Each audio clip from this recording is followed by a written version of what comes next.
Welcome to Camper Trailer of the Year 2021, brought to you by the power of Red Arc. We are looking at one of our favourite brands in Bushwhacker and a new model in the Sundowner.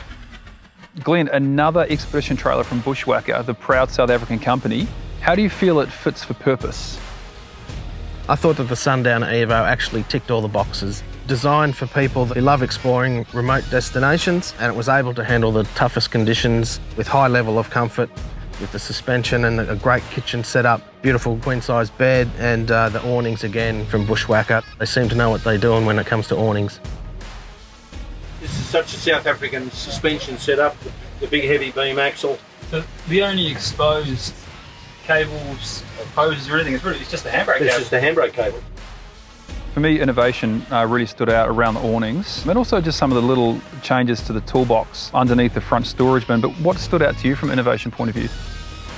I like the way the kitchen packed away. You put the mat up to keep everything in its place, yet the stove was attached to the door, so when you folded that up, that slot fitted right into the void and stopped anything else moving around. You know, things like that, protecting your gear while you're doing the roughest tracks is something that's high on my list.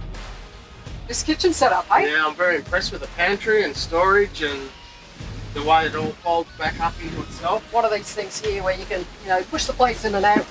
And they were saying the great thing is here is you know whether anybody's walked off with your coffee cup. And using that kitchen, so with 300 watts of solar and two 100 amp hour batteries, there was a fair bit of power storage, I thought, from a self-sufficiency point of view. You know, the gas bottles are a bit smaller, but you shouldn't have to use them much because we're told that the Sundowner's going to come with an electric water system, which is really nice.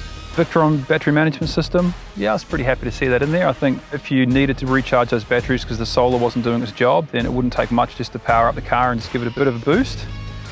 So when you take into account everything that's in that kitchen and all those massive awnings and whatnot, at 45K, what do you think of the value for money? I think it's really good. This is a competitively priced camper trailer for what you get here. You know, this is a top quality setup for the electrical generation and storage. And typically South African, you get a complete set of cutlery, a complete set of crockery. You even get 3 bottles of wine. That kitchen is fully equipped. You know, you get the gas bottles, you get the jerry cans, you get everything. It's not like some of the campers that don't come with gas bottles, don't come with jerry cans, don't come with this, don't come with that. This is complete. You don't have to go out and spend another $5,000 on other bits and pieces.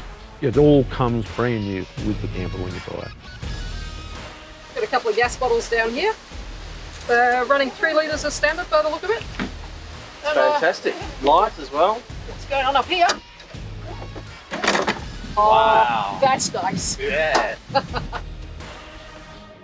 So Kath, it's got everything as DC's noted, but what about using all of that? How'd you find it? Yeah, look, I was really struck by the usability of this. I wasn't surprised, but I was really struck again by how Bushwhacker here has managed to make a camper that's very compact.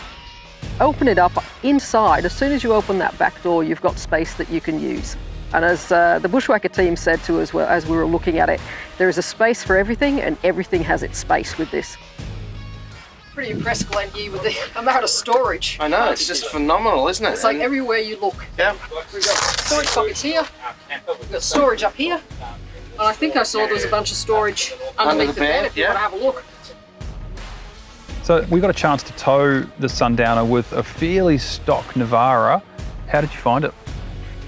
One thing that struck me about this model of Bushwhacker is that sort of tapered nose that we saw. So you got a nice tapered nose, nice clean lines, 2 metre height. And this one's supported by steel rims, Monster all-terrain tyres, leaf spring suspension.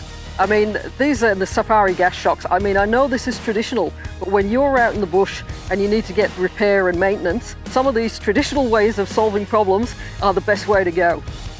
David, overall, what were your impressions and what was the X factor for you that stood out?